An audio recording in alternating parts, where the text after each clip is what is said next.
The morning sun cast long shadows across the crystalline plains of Xerion Prime as Dr. Sarah Chen adjusted her field scanner for the third time in 10 minutes. The device hummed softly, its blue screen displaying the biosignatures of the creatures she had been tracking for weeks. The Valdris were magnificent beings, standing nearly 8 feet tall with silver fur that shimmered like liquid mercury in the alien sunlight. Their pack structure fascinated her more than any species she had studied in her 20 years as a xenobiologist. Sarah crouched behind a cluster of violet-hued rocks, watching the adult Valdris move through their territory with predatory grace. Their elongated limbs and razor-sharp claws marked them as apex hunters, yet their social behaviors revealed a complex intelligence that bordered on sentient. She had observed their hunting rituals, their territorial displays, and their intricate communication patterns through ultrasonic calls that her equipment could barely detect.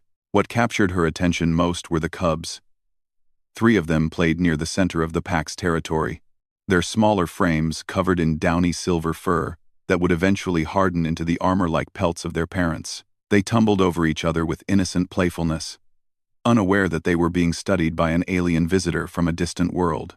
The research station Sarah called home sat 3 kilometers away, a small dome of human engineering that felt increasingly fragile in this wild landscape. She had volunteered for this solo mission against the protests of her colleagues back on Earth. The Galactic Research Council had deemed Xerion Prime too dangerous for extended human presence. But Sarah had argued that understanding the Valdris required long-term observation. She needed to see how they lived, how they raised their young, how they adapted to the harsh seasonal changes that swept across their world. Her communication device crackled to life, startling her from her observations. "Dr. Chen, this is Station Command. Please respond." The voice belonged to Commander Torres, her handler back at the orbital research facility. Sarah pressed the device close to her mouth, keeping her voice low. "This is Chen. I'm in the field, observing the Alpha Pack.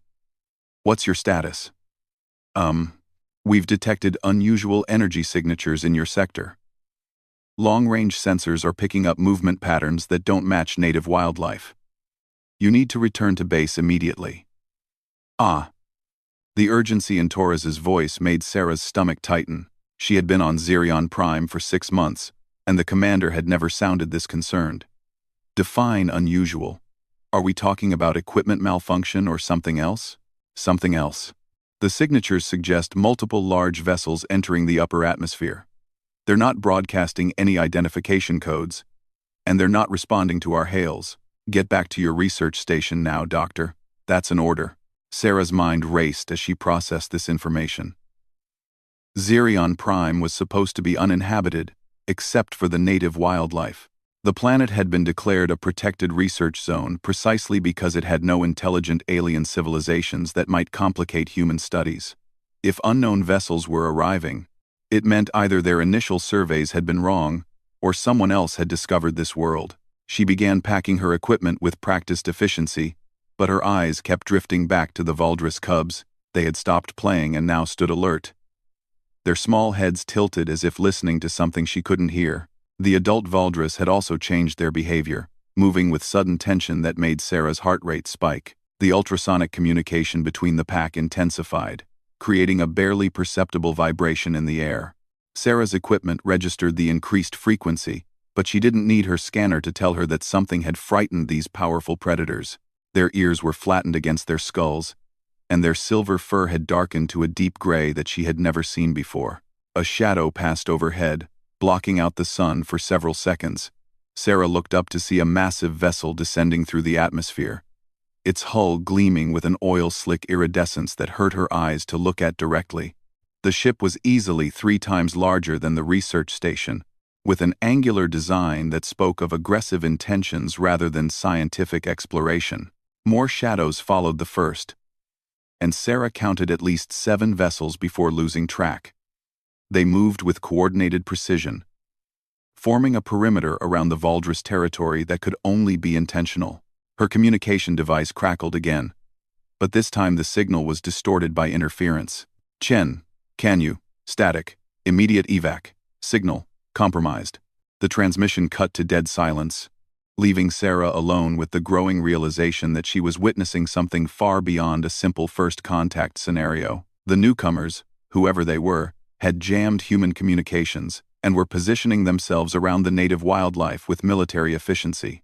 The largest of the alien vessels touched down barely a kilometer from Sarah's position, its landing creating a shockwave that sent tremors through the crystalline ground. Steam hissed from vents along its hull, and a section of the ship's belly iris opened with mechanical precision. What emerged made Sarah's blood turn to ice water in her veins. The creatures that descended from the ship were unlike anything in the galactic databases. They stood 12 feet tall on 4 segmented legs that ended in splayed claws designed for gripping. Their torsos were covered in chitinous plates that overlapped like black armor, and their heads were elongated skulls that housed rows of needle-sharp teeth. But what made them truly terrifying was the intelligence that burned in their multifaceted eyes and the advanced weaponry they carried with casual familiarity.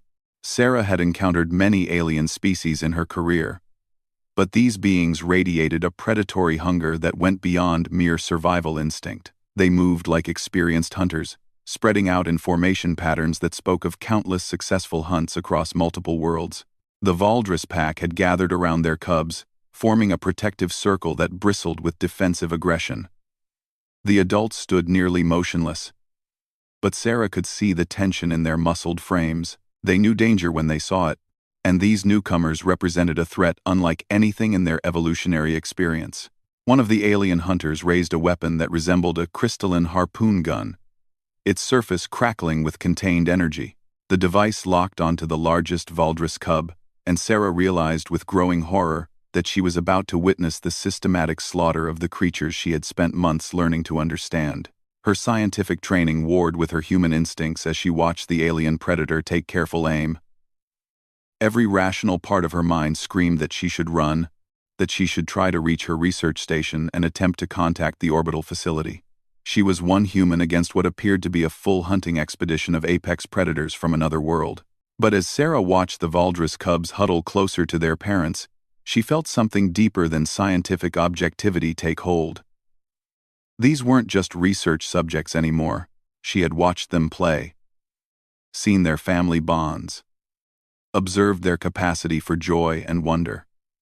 They were living beings with their own right to exist, and they were about to be murdered by creatures who saw them as nothing more than exotic prey. The alien hunter's weapon began to charge with a high-pitched whine that cut through the air like a blade. The Valdris cubs pressed themselves against their mother's flanks, their small voices calling out in ultrasonic distress that Sarah felt in her bones.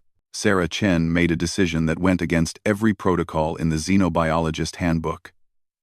Instead of running toward safety, she stood up from her hiding place and began walking toward the confrontation.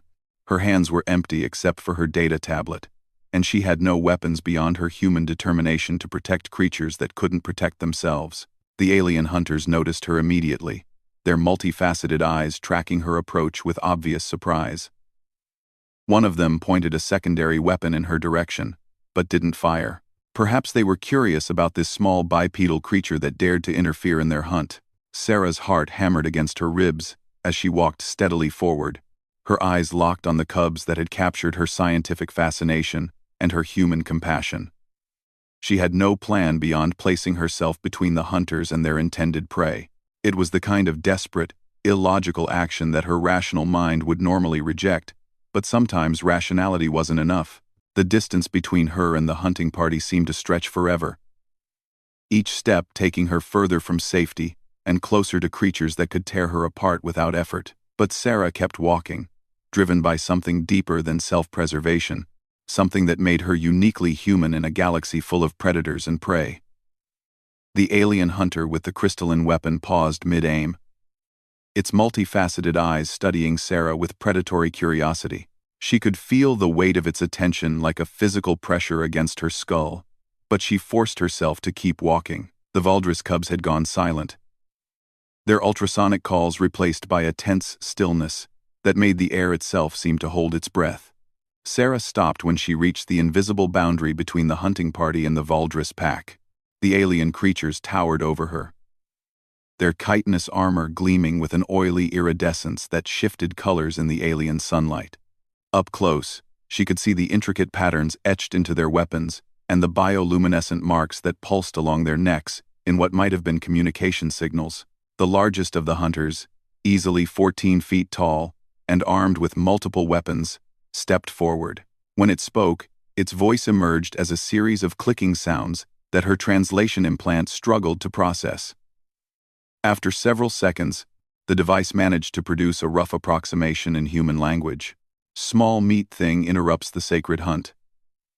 Explain your presence before we add your bones to our trophy collection." Sarah's mouth felt dry as dust, but she forced herself to speak clearly. "I am Dr. Sarah Chen, xenobiologist from the Human Research Council. This is a protected research zone under Galactic Law Section 77 Alpha. These creatures are under scientific observation, and hunting them violates multiple interspecies treaties." The translator in her ear buzzed with the effort of converting her words into the hunter's language. She watched their reaction carefully, hoping that legal citations might carry weight with a species that had clearly mastered interstellar travel. The lead hunter made a sound that her implant registered as laughter, though it resembled the grinding of broken glass more than any expression of humor she recognized. The Kithara recognized no laws but the hunt. "We have tracked these silver pelts across 7 star systems, following scent trails that have grown cold and warm again with the turning of seasons. No small meat thing will deny us our rightful prey." Senthal. Behind the hunter, Sarah could see more of their kind emerging from the landed vessels. They carried containment units designed to preserve specimens, portable butchering equipment, and what looked like ceremonial knives that gleamed with their own inner light. This wasn't a simple hunt for sustenance. The Kithara were trophy hunters, collectors of rare and exotic creatures from across the galaxy. "The Valdris are not your prey," Sarah said, surprised by the steadiness of her own voice. "They are intelligent creatures, with complex social structures and family bonds. Killing them would be murder, not hunting." The Kithara leader's bioluminescent markings flared brighter, and Sarah's implant translated the rapid clicking that followed. "Intelligence makes prey more valuable, not less worthy of harvest. The silver pelt's pack behaviors and protective instincts will make their deaths more satisfying. Their cubs will provide tender meat, while the adults will offer challenging resistance." Sarah felt her stomach turn at the casual way the Kithara discussed the slaughter of the creatures she had studied for months. The cubs were barely 6 months old, playful and curious beings who had never known fear until today. The adult Valdris had formed their protective circle more tightly, their silver fur now so dark it was almost black. "I won't let you harm them," Sarah said, taking another step forward despite every instinct screaming at her to run. "If you want to hunt the Valdris, you'll have to go through me first." The Kithara leader tilted its elongated skull, studying her with what might have been amusement or confusion. "The small meat thing offers challenge? Your species is unknown to us, but you appear soft and weaponless. What resistance could you possibly provide?" Sarah's mind raced, searching for something that might give her leverage in this impossible situation. Her scientific training had taught her to observe and analyze, to find patterns and weaknesses in alien behaviors. The Kithara moved like professional hunters, but they also carried themselves with the arrogance of apex predators who had never faced serious opposition. "My species is human," she said, letting pride creep into her voice. "And we have something your kind clearly lacks. We protect those who cannot protect themselves, even when it costs us everything." The hunter raised its crystalline weapon again, this time pointing it directly at Sarah's chest. "Bold words from prey flesh, but words do not stop killing tools, and your soft skin will not deflect our harvest beams." The weapon began to charge with that same high-pitched whine, but Sarah held her ground. Behind her, she could hear the Valdris cubs making small, frightened sounds, and something deep in her human DNA responded to those calls for protection. It was the same instinct that had driven her ancestors to fight off predators with nothing but sharpened sticks. The same stubborn refusal to submit that had carried humanity to the stars. "Wait," Sarah said, raising her hand in what she hoped was a universal gesture for pause. "If you're truly hunters worthy of the name, then you should know that the greatest trophies come from the greatest challenges. I propose a test." The Kithara's weapon continued charging, but its leader made a gesture that caused the others to hold their fire. What manner of test could a small meat thing offer that would interest the Kithara? Sarah's heart pounded as she formulated a plan that was equal parts desperation and inspiration. My species has survived on dozens of different worlds, facing predators larger and more dangerous than anything you can imagine. We've fought wars against machines that could level continents, and we've outlasted plagues that consumed entire civilizations. If you want a true test of your hunting skills, then hunt me instead of defenseless cubs. The bioluminescent patterns on the Kithara leader's neck pulsed rapidly, and several of the other hunters moved closer to hear the conversation. Sarah could feel their alien attention like heat against her skin, but she forced herself to continue. One human against your entire hunting party. If you can take me alive within the space of one solar cycle, then you can have your cubs. But if I evade capture for 24 hours, you leave this world and find your trophies somewhere else. The Kithara leader's weapon powered down slightly, though it remained aimed at her chest. You would stake the lives of the silver pelts on your ability to hide from professional hunters? Your species must be either very brave or very foolish. Both, Sarah admitted. But we're also very hard to kill. Behind her, she heard the adult Valdris making soft ultrasonic sounds that her equipment registered as something like gratitude or recognition. They might not understand her words, but they could sense her intention to protect their young. One of the cubs, the smallest of the three, made a tiny chirping sound that needed no translation. The Kithara leader lowered its weapon completely and turned to confer with its companions in rapid clicks and bioluminescent flashes. Sarah used the momentary respite to check her equipment and consider her options. The research station was 3 kilometers away across open ground, but the crystalline formations and underground cave systems might provide temporary shelter. Her environmental suit could recycle air and water for 36 hours, giving her a slight advantage in endurance. More importantly, her communication implant was still receiving weak signals from the orbital research facility. If she could boost the signal somehow, she might be able to coordinate with Commander Torres and the other human researchers. They had defensive capabilities that could even the odds against the Kithara hunting party. The alien hunters finished their conference and turned back to her with what she interpreted as predatory anticipation. The leader's bioluminescent markings had shifted to a pattern that pulsed like a heartbeat, and its companions had begun checking their weapons with the methodical care of professionals preparing for a challenging hunt. The Kithara accept your challenge, small meat thing who calls herself human. You will have 1 solar cycle to evade capture, beginning when Xerion Prime's sun reaches its zenith. If we take you alive before the next zenith, we will harvest the silver pelts and add your bones to our trophy ship. If you somehow escape our hunt, we will seek worthier prey among the stars. Sarah nodded, trying to project confidence she didn't feel. Agreed. But I want your word that the Valdris will not be harmed during the hunt. This is between your people and mine. The silver pelts will remain unmolested until the hunt concludes, the leader confirmed, though they will make excellent spectators for your inevitable capture. The Kithara began spreading out across the crystalline plain, their movements coordinated and purposeful. Sarah could see them deploying scanning equipment and setting up what looked like perimeter sensors.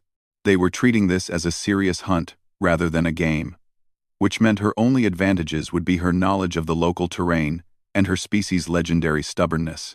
The sun continued its arc across the alien sky, approaching the zenith that would mark the beginning of the deadliest 24 hours of Sarah's life. She used the remaining time to study her opponents, memorizing their movement patterns and weapon configurations.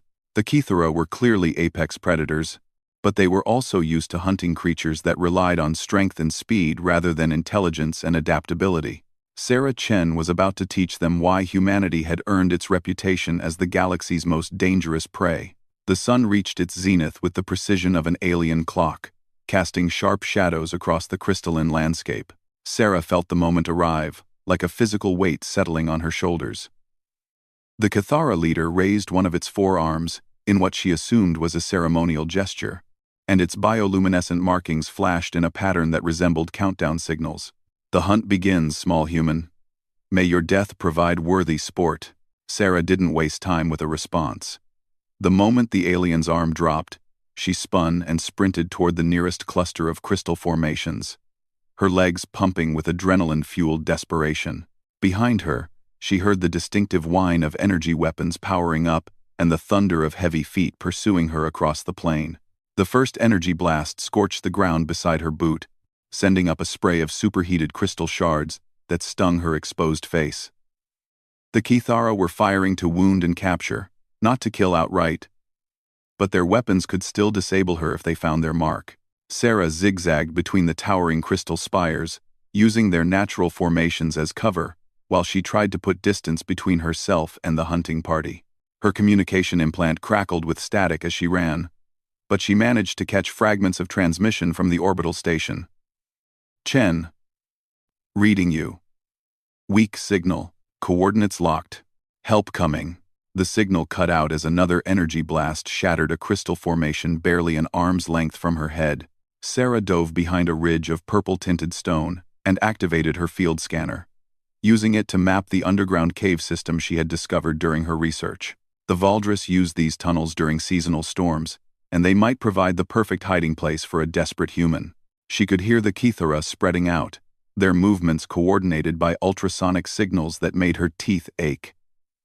They were professional hunters, but they were also used to pursuing creatures that fought with tooth and claw rather than technology and tactics. Sarah had spent months studying this terrain, and she intended to use every advantage her preparation had provided. The entrance to the nearest tunnel was hidden behind a curtain of hanging crystal formations, nearly invisible unless you knew where to look. Sarah slipped inside just as another energy blast lit up the rocks where she had been standing. The tunnel stretched deep into the planet's crust, branching into a network of passages that the Valdris had carved over generations. Inside the relative safety of the cave system, Sarah activated her environmental suit's stealth mode and began moving deeper underground. Her suit muffled her heat signature and dampened sound, giving her precious moments to think and plan. The Kithara would find the tunnel entrance eventually, but tracking her through the maze of passages would require time and effort. Her communication implant sparked to life again, this time with a clearer signal. Dr. Chen, this is Commander Torres. We've been monitoring the situation and are preparing a rescue operation. Can you maintain your position for approximately 18 hours? Sarah whispered her response into the suit's microphone. Negative. Commander, I'm being actively hunted by a species that specializes in tracking prey through complex terrain. I need backup options. Understood. We're analyzing the alien vessel signatures and preparing countermeasures. In the meantime, we're uploading tactical data about similar predator species to your suit's database. Use whatever advantages you can find. The data stream flowed into Sarah's heads-up display, showing her information about creatures that hunted in coordinated packs across multiple star systems. The Kithara had certain behavioral patterns that might be exploitable, particularly their tendency to become overconfident when pursuing prey they considered inferior. A sound echoed through the tunnel behind her, the scraping of claws against crystal that meant her pursuers had found the entrance. Sarah moved deeper into the cave system, following passages that sloped downward toward the planet's geothermal core. The temperature rose steadily as she descended, but her environmental suit compensated automatically. The tunnels branched and merged in patterns that defied easy navigation, but Sarah had spent weeks mapping this underground network. She knew which passages led to dead ends and which connected to surface exits kilometers away from her starting point. The Kithara might be superior hunters, but they were operating in her territory now. Behind her, she could hear multiple sets of claws clicking against crystal surfaces, accompanied by the low-frequency communication signals the Kithara used to coordinate their movements. They were being methodical, checking every branch and passage to ensure she couldn't double back behind them. Professional, but also predictable. Sarah reached a junction where 5 tunnels met in a natural chamber carved from solid crystal. Geothermal vents filled the space with warm, mineral-rich air that would mask her scent trail and interfere with most scanning equipment. She activated her suit's recording function and began leaving false heat signatures along the wrong passages, using her environmental controls to create decoy trails. The first Kithara hunter reached the junction chamber within minutes, its elongated skull sweeping back and forth as it tried to track her path through the maze. Sarah watched from a concealed alcove as the creature deployed scanning equipment, and began analyzing the diverging tunnels. Its bioluminescent markings pulsed with what she interpreted as frustration or confusion. More hunters arrived, and Sarah counted 6 of them working together to solve the puzzle of her disappearance. They were thorough and professional, but they were also operating under assumptions that didn't apply to human prey. They expected her to choose the most direct route to safety, not to double back through passages they had already cleared. Sarah waited until the hunting party had committed to following her false trails, then slipped out of her hiding place and began retracing her steps toward the surface.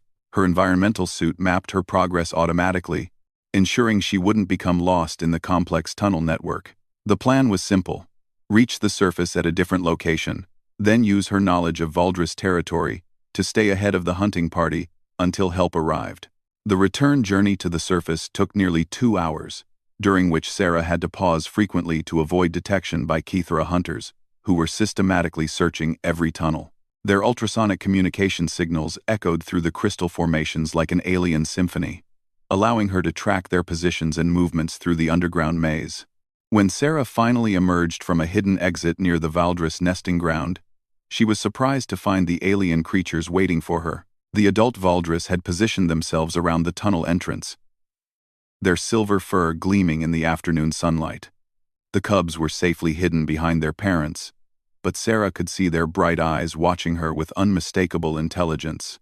The largest of the adult Valdris approached her slowly, its massive frame radiating calm purpose rather than aggression.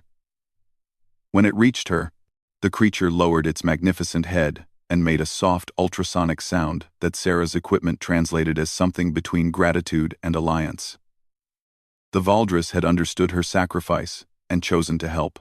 Sarah's communication implant burst to life with clear signals from multiple sources. "Dr. Chen, this is Rescue Squadron Alpha. We have visual confirmation of your position and are beginning our approach. ETA 6 minutes. Above them, Sarah could see human ships descending through Zerion Prime's atmosphere, their sleek designs contrasting sharply with the angular brutality of the Kithara vessels. The cavalry was arriving, but the hunt wasn't over yet. The first Kithara hunter emerged from the tunnel system with a roar of frustration that sent vibrations through the crystal formations. When it saw Sarah standing among the Valdris pack, its bioluminescent markings flared with what she recognized as pure rage. The creature raised its weapon, no longer caring about taking her alive. But before the hunter could fire, the largest Valdris stepped protectively in front of Sarah and released a sound that had never been recorded by human science. The ultrasonic roar contained frequencies that shattered crystal formations and sent the Kithara hunter staggering backward in obvious pain. More Valdris emerged from hidden positions throughout their territory, their pack responding to the threat against the small human who had risked everything to protect their cubs. They formed a living barrier between Sarah and the Kithara hunters, their combined vocalizations creating a wall of sound that disrupted alien equipment and communication systems. The Kithara leader materialized from another tunnel exit, its weapons trained on the growing confrontation. When it saw the humans' ships approaching and the Valdris pack united in defense of their unlikely ally, its bioluminescent markings shifted to patterns that Sarah's implant registered as surprise and grudging respect. "The small human has proven worthier prey than anticipated," the creature acknowledged through its translator. "And her pack shows loyalty that rivals our own hunting bonds. The Kithara withdraw from this world, but we will remember the lesson taught here." The alien hunters began retreating toward their vessels as human ships established a defensive perimeter around the Valdris territory. Sarah watched them go with a mixture of relief and exhaustion, her legs finally giving out as the adrenaline left her system. She found herself sitting on the crystalline ground with Valdris cubs approaching her cautiously, their ultrasonic chirping forming a melody of curiosity and gratitude. The largest cub, the one she had watched play for months during her research, touched her outstretched hand with its small nose and made a sound that needed no translation. It was the voice of a young creature saying thank you to the strange alien who had risked everything to keep its family safe. Commander Torres's voice crackled through her implant as human ships completed their arrival. "Outstanding work, Dr. Chen, though I suspect your research methodology is going to require some serious revision in the official reports." Sarah laughed despite her exhaustion, watching the Valdris pack settle around her in a protective circle that included her as one of their own. Commander, I think we've just discovered something more important than research data. We've learned what it means to be truly human. Above them, the Kithra ships departed Zirion Prime with the frustrated dignity of hunters who had encountered prey that refused to behave according to the natural order. They had come expecting an easy hunt, and instead found something that would puzzle their species for generations. A small, soft creature that had chosen to protect alien young at the cost of her own life. The cubs continued their ultrasonic singing as human and Valdris formed an unlikely alliance under the alien sun, proving that some bonds transcended species barriers and that courage, like love, was a universal language that needed no translation.